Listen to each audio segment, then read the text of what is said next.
Hi, this is James Maroney. I am the owner and director of First Choice College Placement, an SAT and ACT test preparation firm located in Milford, Connecticut.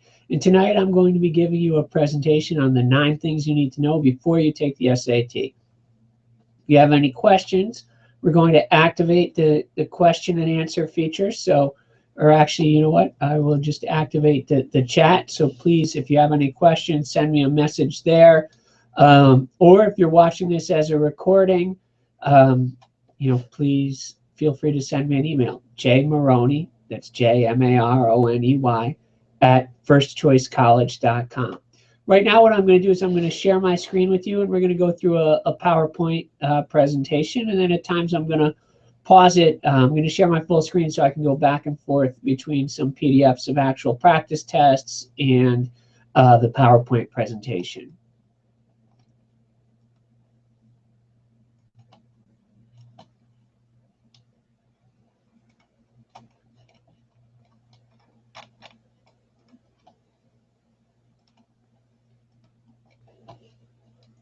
So again, the 9 things you need to know before you take the SAT. The SAT is really unlike any test you've ever taken. Any of the other tests you've always taken, they always tell you, finish the test. Make sure you answer everything. Don't leave anything blank. Well, on the SAT, that can hurt you. You actually get a 1/4 point off for everything that you get wrong, for every incorrect answer. So if you can't definitively cross out 2 answers that are wrong, then you should skip the question. But if you can cross out 2 answers that are wrong, it's to your benefit to guess. And what I'm going to do now is a guessing exercise, an educated guessing exercise that I've done. I've been doing test preparation for almost 15 years, since 2001, so 14 years.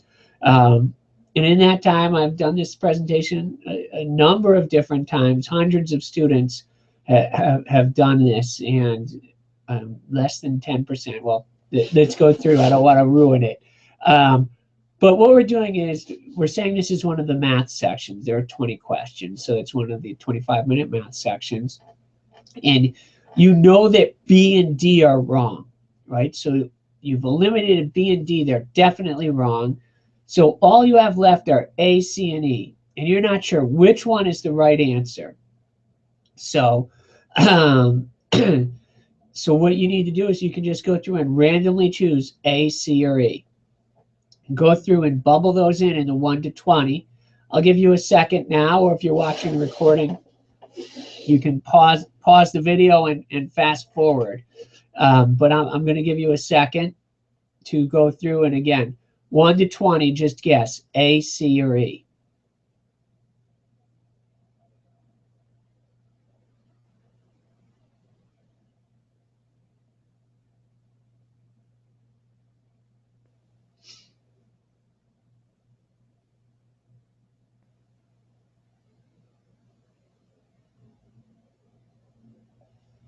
Okay, now what we're going to do is I just want you to go through and grade. So here are the correct answers. So you're going to go through and count up how many you had right and how many you had wrong.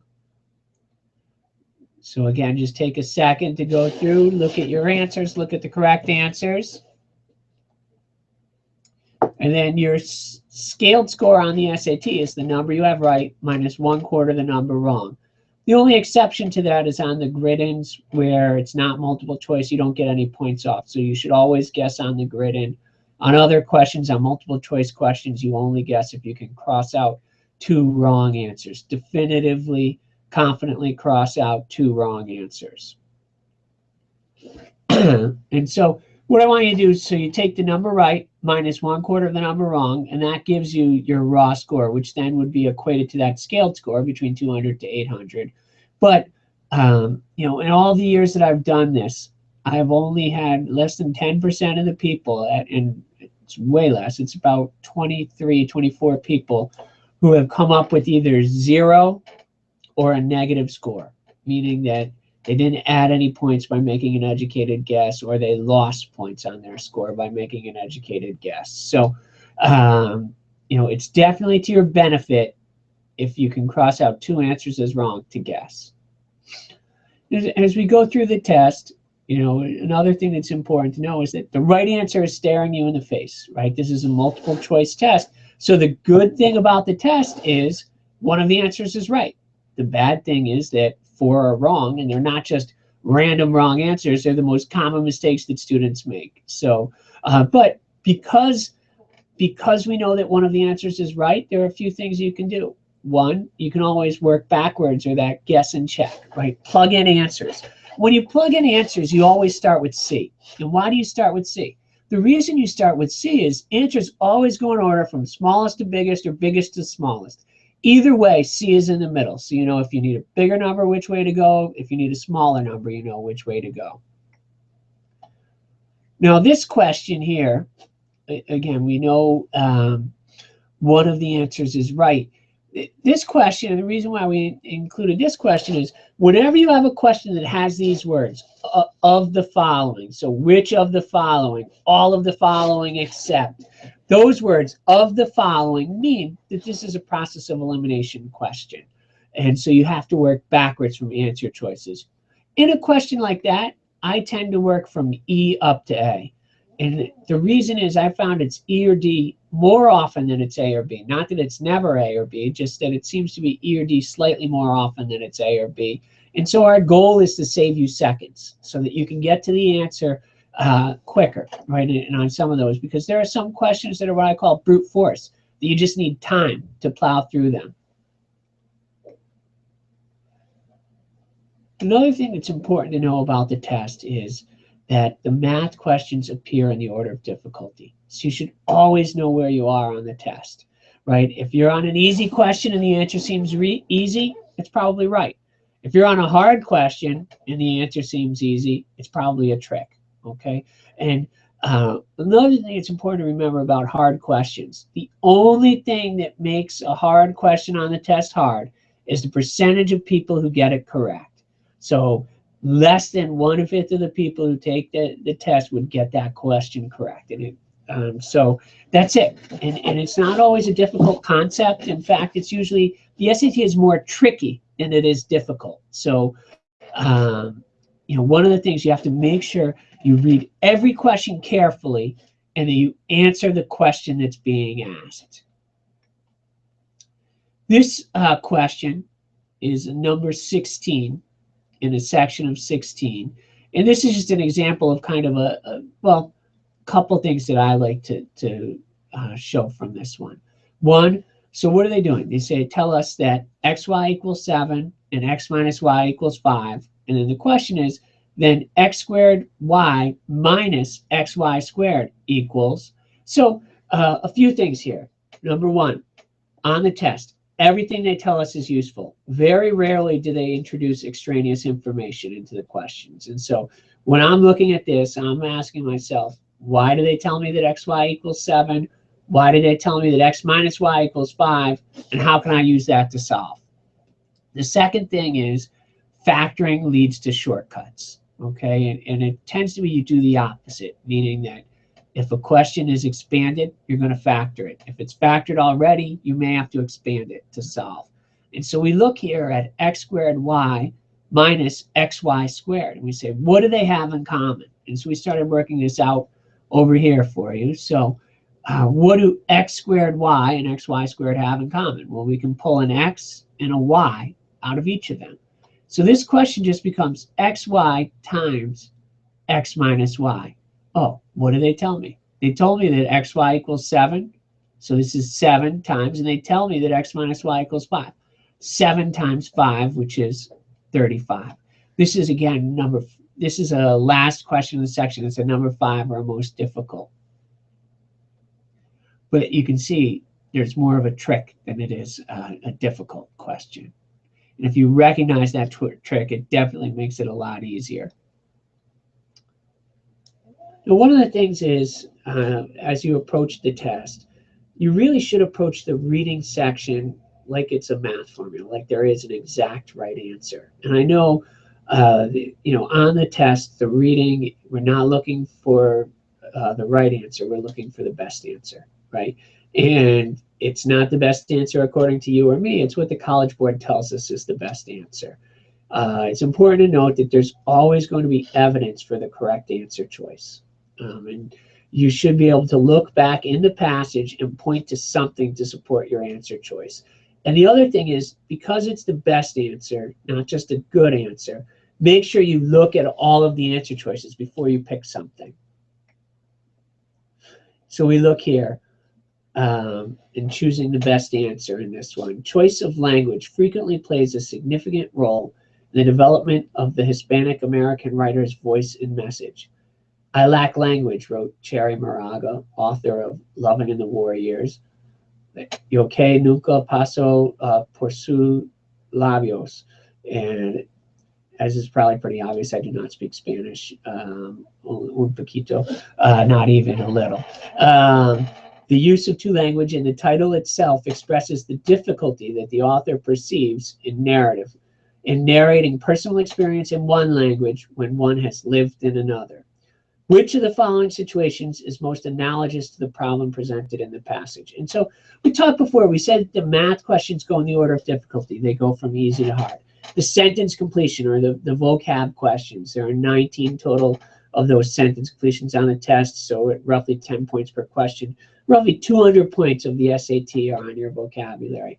Those questions go in the order of difficulty. They go from easy to hard. The reading, whenever you're reading, it does not go in the order of difficulty. They follow the passage. And the level of difficulty depends on the type of the question. This is, so again, of the following, we see those words. We know we have to work backwards from answer choices. We're not going to be able to solve and match. We're going to have to look and cross out wrong answers. But also those words analogous, most similar to. It's an analogy question, which is generally a more difficult question type. It's going to require us to get the gist of the passage and to match that up with an answer choice.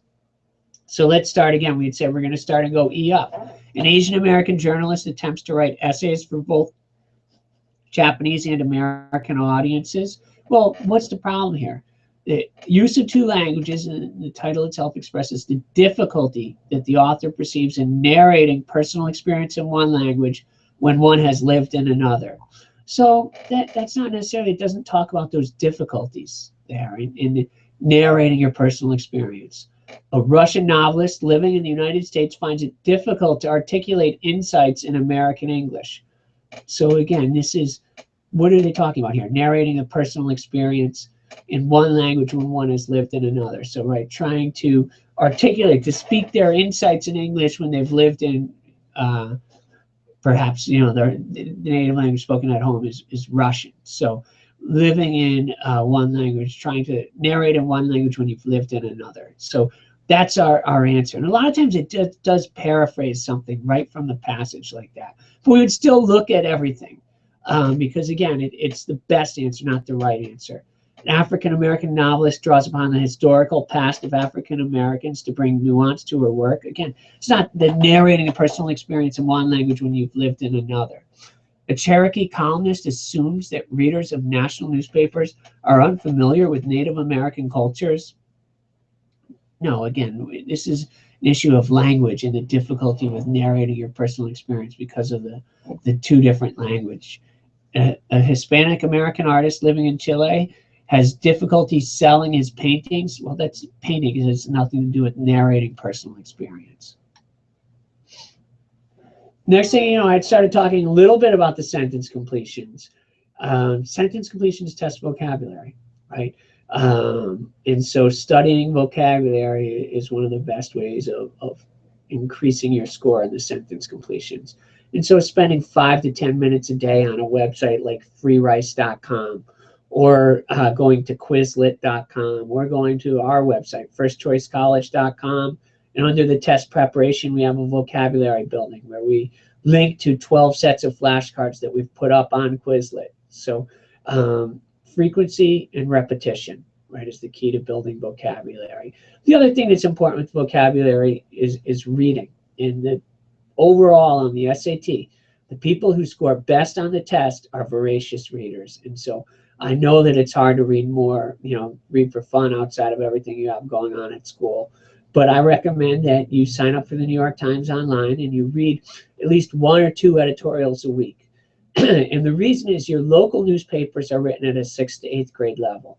The vocabulary and the writing of the New York Times approximates a college level and approximates that you'll find on the SAT. So I would recommend reading an editorial because there's usually an opinion piece on the SAT. And so while you're reading the passage, you're asking yourself, what position is this author taking? What is he or she trying to convince me of? So you're practicing looking for a main idea. And then the other thing is look up any words you don't know. So you're actively trying to build your vocabulary. And when you're answering these, understanding the structure of the sentence is crucial to finding the correct answer. And so you're saying a sentence to yourself in your head. You're trying to look for clues, context clues, links, words that will relate the blanks to the clues. Coming up with a word in your head that you would put in there and then trying to match it up. Coming up with a word in your head is probably the least important skill because you know you can always work backwards, right? And the good thing is there should always be at least one word that you know, and then you can plug that in. If the sentence makes sense, great. If not, cross it out. Once you've crossed out 2, you should guess. Now let's look at this sentence, the structure. So notice that we have that word but, which is a contrasting link. So tame koalas handled by tourists are blank, but. So the opposite of what tame koalas are. But wild koalas are hard to control and typically require 2 people to hold them. So that blank is the opposite of hard to control. And these contrasting links tend to do this. Split a sentence in half at a comma, or up to the comma at something, after the comma it's the opposite. And so the opposite of hard to control. So they're easy to control. So the answer here would be docile or calm.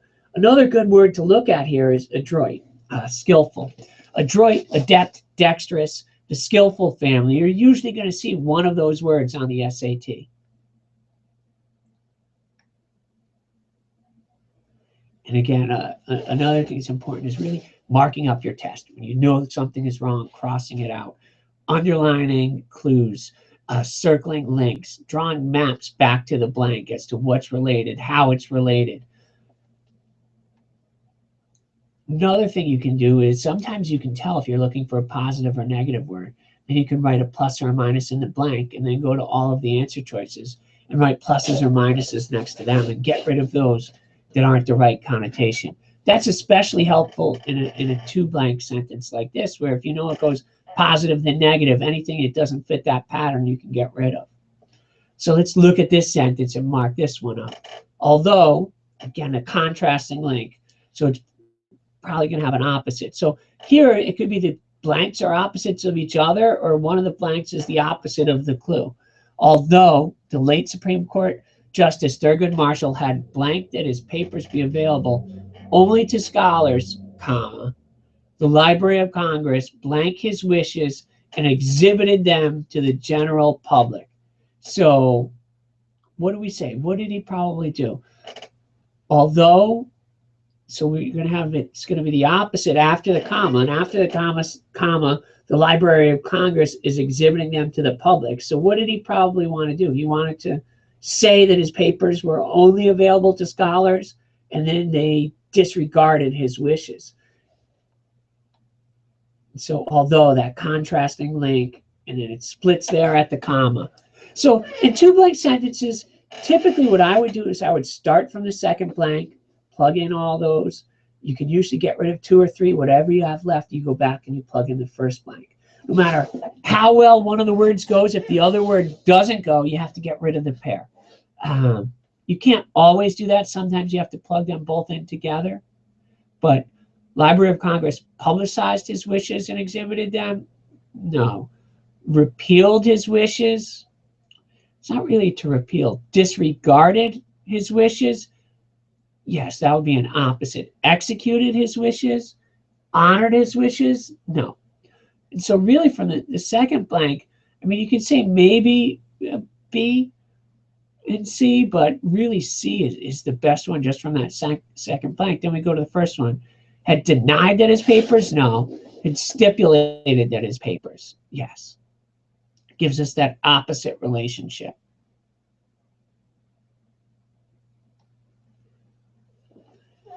Now the writing section of the SAT. So the writing goes in the order of difficulty.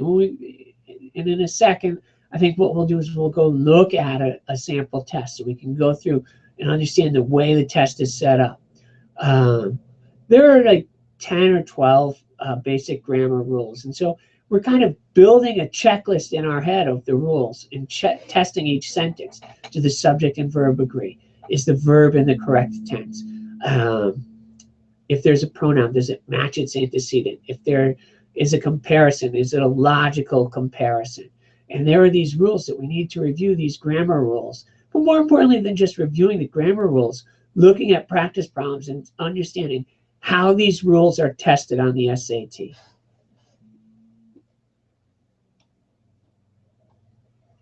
So here's an example from what they call sentence improvements. Sentence improvements are sentences that choice A is the sentence is fine the way it's written, and then B, C, D, and E we're looking for something that would improve it or make it better. So we're always going to start with B because we already know what A is. A is it's fine the way it's written. They go in the order of difficulty on the test. You have the 25-minute section that starts with 11 sentence improvements, 1 to 11, easy to hard. Then the last thing you do on the test, the last 10 minutes, are 14 of these sentence improvements, easy to hard. Let's look at this one. Having thought the problem through with some care, comma, that the committee did not understand their solution frustrated the chairperson extremely. Okay, if a sentence starts with an ED or an ING word, it's going to be a misplaced modifier. But if a sentence starts with an ED or an ING word, whatever follows the comma should be who's doing that action. So meaning whoever follows the comma should be who's having thought the problem through with some care. So who thought the problem through with some care? Was it the committee? No, it was the chairperson. So let's see. Was it the chairperson's extreme frustration? No. The chairperson's frustration having thought the problem through? No. The chairperson's frustration at the committee's chairperson was extremely frustrated. The committee's failing. So choice D, having thought the problem through with some care, comma, the chairperson. So she's the person who had thought the problem through with some care. The chairperson was extremely frustrated by the committee's failure to understand her solution. So D is the answer to this one. And again, so this is a misplaced modifier typically tested in the sentence improvements. What's our trigger? What's the clue that we know we have to look for that modifier? The sentence starting with an ED or an ING word, look for what's after the comma to be the thing that's doing that action.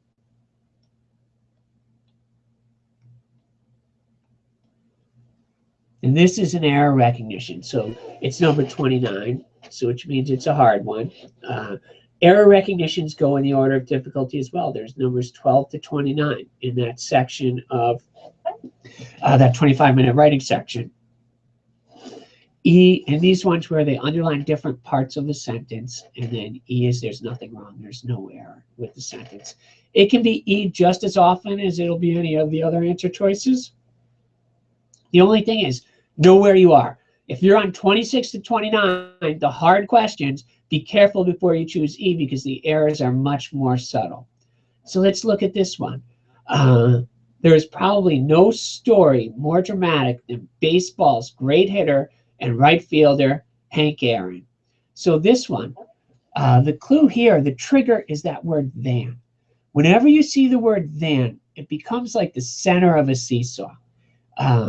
And whatever comes before has to be the exact same and in the exact same form as whatever comes after. So here we're comparing a story on one side of our seesaw with baseball's great hitter and right fielder, Hank Aaron. So it doesn't match. So what should it be? It should be than the story. There's probably no story more dramatic than the story of baseball's great hitter. So the answer for this error is D. So again, what is the trigger? What's our clue? So we know ING or ED word in a sentence improvement, misplaced modifier. The word than is the center of our seesaw. We're looking for that logical comparison.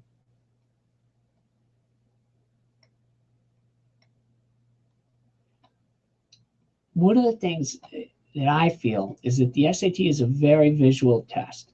And so what do I mean? A lot of times, if you're doing a system of equations, solving them linearly or stacking them makes the answer more apparent.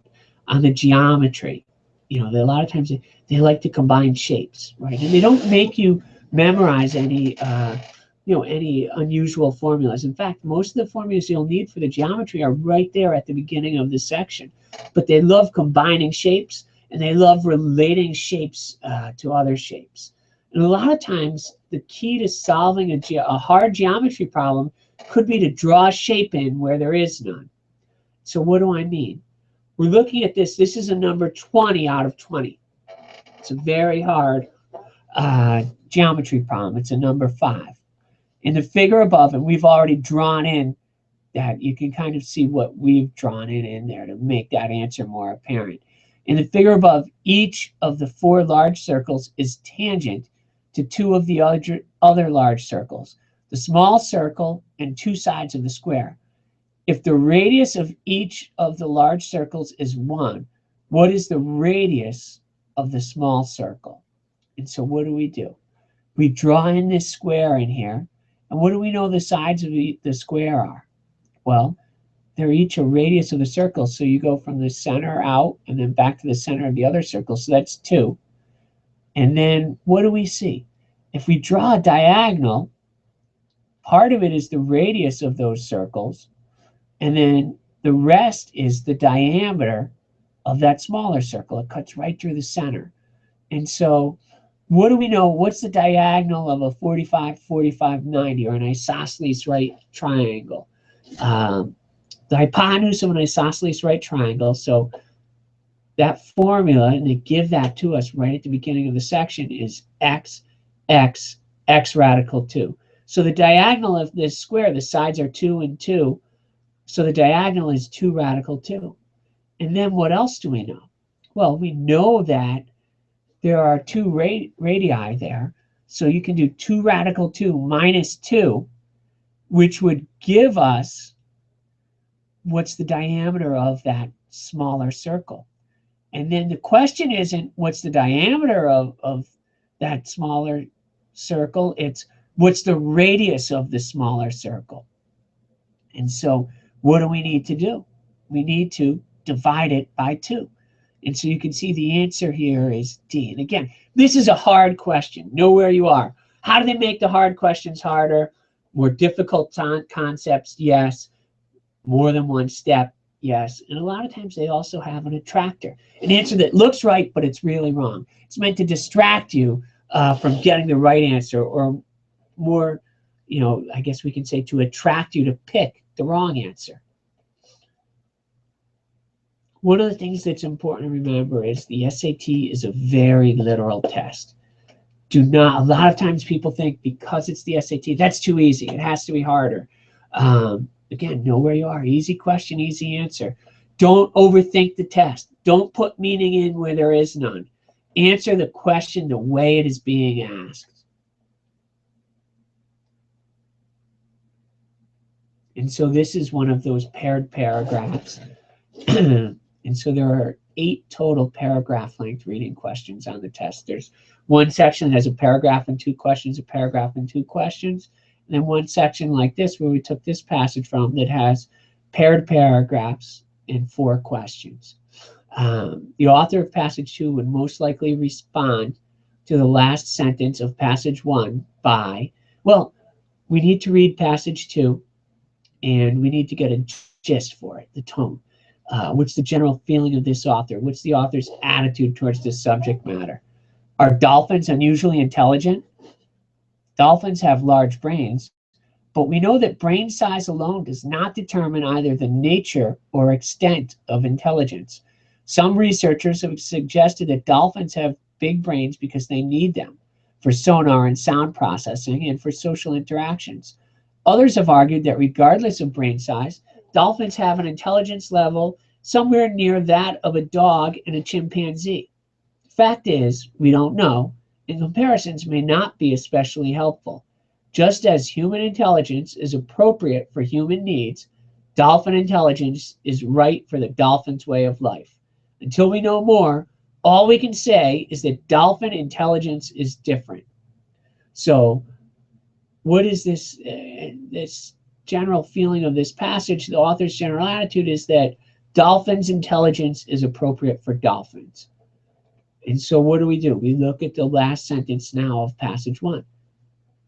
This behavior demonstrates that dolphins are aware of their individuality, indicating a level of intelligence that may be very near our own.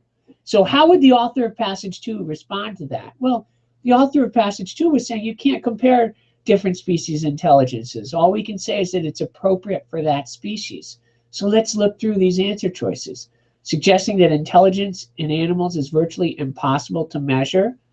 Well, I don't think that that's what they would say. Observing that intelligence does not mean the same thing for every species? Maybe. Questioning the objectivity of the studies already conducted? Well,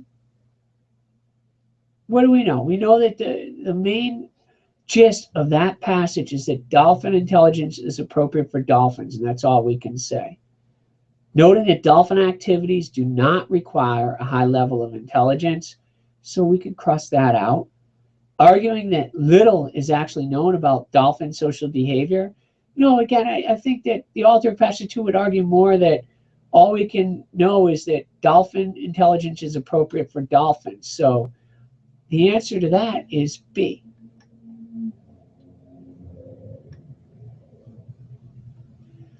Now, again, make sure that we're answering the question that's being asked. And this is a grid-in. Remember, grid-ins don't count against you. So even if you couldn't solve this, you would put down something. Put down 1, 0, a quarter. Just put in something. A family of 5 is planning a 4-day camping trip. Each person will need to bring 1 bottle of water for each day of the trip. The water is sold only in 3-bottle packages. How many packages must the family buy for the trip? Well, what do we know? That there are 5 people going away for 4 days, and they each need 1 bottle of water for each day. So that's 5 times 4 equals 20. We need 20 bottles of water, and it's only sold in 3-bottle packages. So 20 divided by 3 is 6 2/3. So we can't buy 2/3, right? We have to buy a whole package, so we would have to round up. So what's the answer? How many packages? 7 packages. Another thing I just want to touch on briefly is when should you take the test? And this I read off of a message board. It wasn't quoted directly from myself, but someone had called and asked, how many times should you take the test, or when should you take the test? And they're, the admissions officer they spoke to at that time, which may not be the official stance, but said students shouldn't take the test unless they're fully prepared. So when is that? And now with the new SAT coming up next March, that does change things a little. And we'll do a separate hangout on air to talk about that, how to know whether you take the old test, the new test, or the ACT. But typically you would not take the SAT until you were at least, if you've had Algebra 2 or at least the first semester of Algebra 2. Of the 54 questions on the test, there are typically 20 that are Algebra, and usually about 4 deal with the Algebra 2. So if you're in Algebra 2, you would want to wait till probably the January or the March test of your junior year. Otherwise, if you're thinking of it earlier, I would think, start earlier. If you can finish it in your junior year, so meaning you take it maybe in November or December, and then again in March, and then you can take the SAT 2s in May or June and be all done with it in your junior year. That means in your senior year, you can focus on applications. You should be taking a rigorous curriculum, getting your letters of recommendation together, writing your essays. There are plenty of other things to do besides the test in your senior year. So if you're thinking of it early enough, my goal is for you to have it done. So then you can use that summer between junior and senior year to really really work on your applications and get ready for your senior year. It's important that you use all of the tools at your disposal. One of the things is, and I put a link here, you're allowed to use your calculator on the test, right? And so you don't need it. And in fact, that's one of the changes they're going to make on the new SAT. They'll have a section that you can't use, you're not allowed to use the calculator, but for now you're allowed to use your calculator. If you have a graphing calculator, you're allowed to use a graphing calculator. And so what I've done is that we've put together a list of tips of how to program formulas into your calculator. You're allowed to do that, and that way, you know, if you need that formula, you recognize a problem and say, oh, I know there's a formula for that, you can look it up. And you can just download that from our website, firstchoicecollege.com/calculatortips.pdf. And any of these links, you know, I'll put them in a comment section so that the links will be live. And here are links to some actual practice tests that are available for free on the College Board website. And so, you know, the road to success on the SAT is the same as the road to Carnegie Hall. Practice, practice, practice. And the best way to prepare is to use practice tests. Use actual tests from the College Board. Buy their official study guide. Use practice tests that they have on their website. But the other thing is, it's just like you play sports. If you're playing golf, right, and you're practicing all the time with a bad swing and you're never correcting it, you're not going to get any better. And so even though it's important to take these practice tests, you also may want to get some help, someone to tell you if you're doing something the wrong way, how to do it the right way, or to offer some shortcuts to you. And again, this is my contact information, and you know, we are here to help you at First Choice College Placement. We offer well, classes in Connecticut, but we also offer online SAT classes. Our teachers are, most of my teachers are either Yale graduate school students, Yale recent graduates, or one or two undergraduate students who are upperclassmen. We're all of us have done well on the test, and we all have a passion for helping younger students. You know, personally, I had an unbelievable college experience, and I want to make sure that other people also get that experience. And then we, as I said, we have the online classes. It's a 10 2-hour classes with a live teacher who's teaching that, and then we ship you the materials, and then make use of the whiteboard and the video conferencing during those sessions. We can also schedule private tutoring through the internet. Or if you have other questions, you know, just send me an email. Now I just want to go through one of those PDFs of a test just to go over how the test is set up. It's really important that you know that before you take the test, and that you use that to your advantage when you're taking the test. So let me just go to this PDF. So, you know, the only things that we know about the test, that the order we know they're in. We know what the test contains, we just don't know the order. The only things we know that the first thing you're going to do is a 25-minute essay in section 1, and the last thing that you're going to do is that 10-minute writing section with 14 sentence improvements. In between there, we know that you're going to have two 25-minute math sections. So this is the section with 20 questions. Goes 1 to 20, easy to hard. So know where you are. You know, on an easy question, what seems easy is right. It's also important to notice that this is the section with 20 questions, because then 6 is still easy, whereas if it's the section with 18 questions, 6 is a medium question. So now they start getting towards the medium, and then the last ones are the hardest one. And you don't get extra points. So it's not like in basketball where you can, if you take a further shot, you can get a 3-pointer. An easy question is worth just as much as a hard question. So what do we want to do on the test? You want to make all your layups. You want to build your score up 1 point at a time. Make sure that you're not getting anything, you're not giving up any of those easy questions. So that's one of the 2 25-minute math sections. There are 2 25-minute reading sections. And so the reading sections, there are 19 total sentence completions. One section like this goes 1 to 5, easy to hard. One section is 1 to 6, easy to hard. And then one section is 1 to 8, easy to hard. Again, know where you are. You know, you don't need to answer everything to get a good score. In fact, if your goal score is around the 500, around the average, you could skip a third And you don't need to get everything that you answered right. That's figuring that you're going to get some of the ones, you answer wrong. And there are a couple of reasons for doing that. One, you shrink down the size of the test so you have more time, and hopefully you can avoid careless mistakes because you don't have to rush.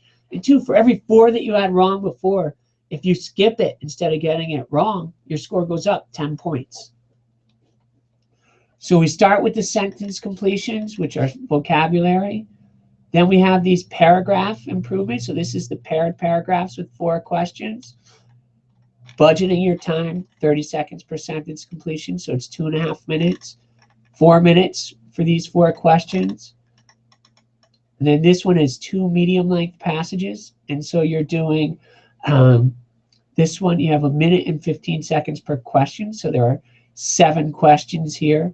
So you would have just about 9 minutes to do this passage between reading and answering the question. So this is a reading session that has 2 medium length reading passages. And again, reading does not go in the order of difficulty. Reading, anything where you're reading, it follows along with the passage. The level of difficulty depends on the type of the question. That's why you need to learn to recognize the types of the questions. 1, in case there's any question-specific strategies. But 2, if you're trying to skip harder ones, if you can recognize which are the harder ones, that'll help you. And notice how we're going here from section 3 to section 5. Now, why is that? On the actual test, there is one section that is an experimental section. It doesn't count for your scoring. And so if you're going through the test and one section seems a lot harder, don't worry about it. It's probably the experimental. Excuse me. I guess I've been talking too long. It's probably the experimental section. If you have 2 or 3 sections that seem really hard, then you're in trouble. No. But don't try to guess which one is the experimental. They don't tell you ahead of time. It doesn't count for your score.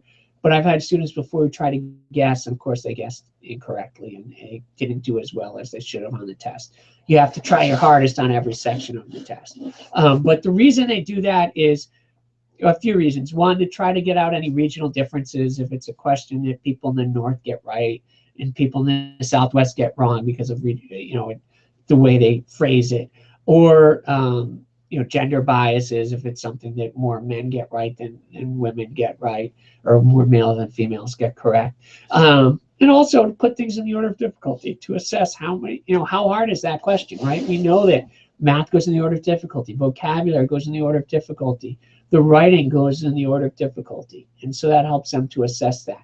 Most questions are tried out ahead of time.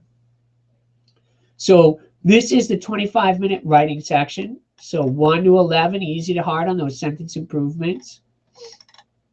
So we skip A. B, does that make it better? C, D, E, do they make it better? If they don't make it better, then it's A. It's fine the way it's written. If you have it down to 2, always go with the shorter one. And Strunk and White of Elements of Style, E.B. White, one of his most important rules on writing is omit needless words, omit needless words, omit needless words. And they really take that to heart on the SAT. The shortest way of saying something is the best way of saying it. And so that wordiness is something that's frequently tested on these sentence improvements. Then 12 to 29, easy to hard. And so these are those error recognitions. It has to be grammatically wrong. It's not that we're trying to say it better. It has to have a grammatical error. And again, it can be E just as often as it could be any of the others. But in this 25 to 29, these hard ones, they go easy to hard. Be careful before you choose E because the errors are going to be much more subtle. And then at the end, you do this paragraph improvement, and there are 6 questions. And again, wherever you read, the questions follow along with the reading. They don't go in the order of difficulty. So that was one of, and then we're going to have another 25-minute math section. This one has 18 questions. And notice, again, I told you most of the formulas you need for the geometry are right here at the beginning of the section. So you can always look back if you need them. Section of 18 questions, 1 to 8, easy to hard. Right, so again, know which section, because if you were looking at this and this was the section of 20, These would be easy and starting to get medium, whereas 7 and 8 here are hard, level 5 questions. So they're beyond your ability. You may be skipping them. And then the grid-ins, and they go from easy to hard again. So we start over number 9 to 18, easy to hard. Now, one thing is when you grid in, you can start anywhere. So 2.5, right? You could start here like they did, or you could start over here.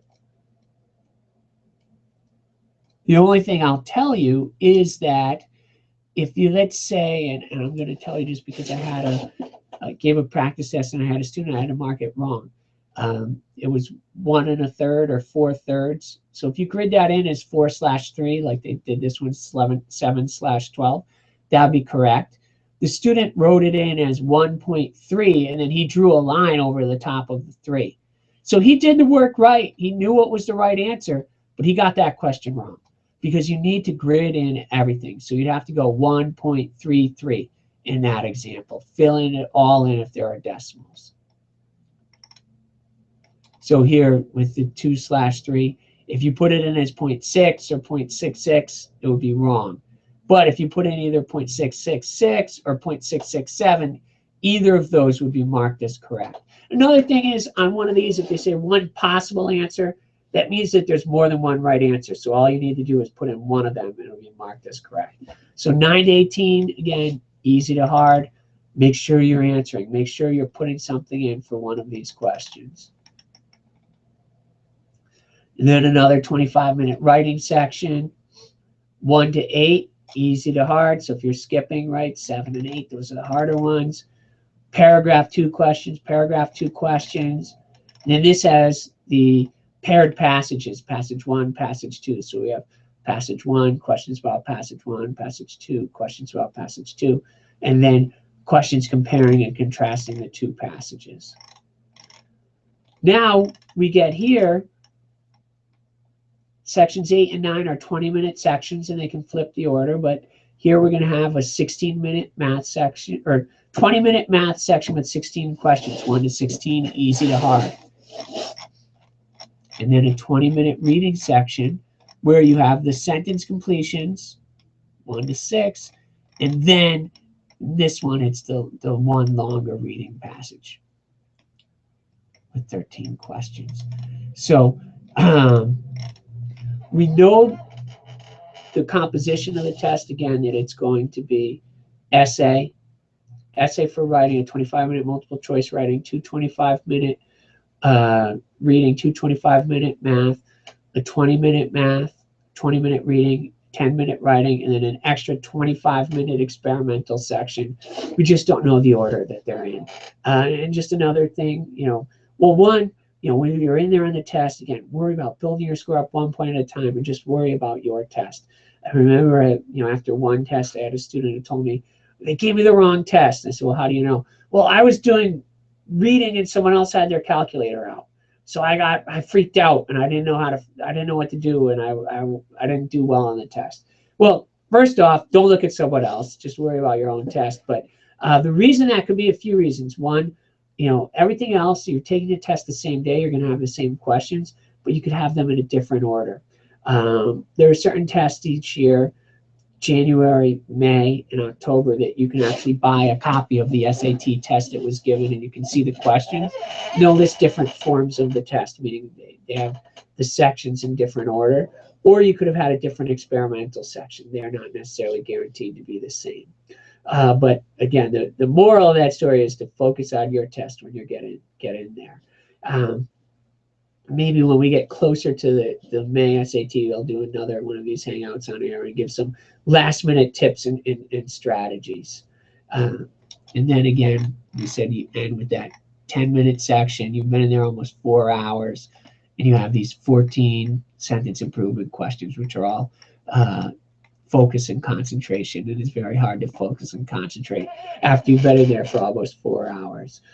Just as I'm sure it's getting hard to focus and concentrate now that you've been listening to me for almost an hour. So again, thank you for logging on and listening to this presentation. I'd be happy to answer any questions that you have. Just post them in the comment section, or send me an email. And if you're interested in our online SAT prep or ACT private, SAT private tutoring, or we also offer ACT private tutoring via the internet, please reach out to me and I'd be happy to answer any of your questions, and I look forward to working with you.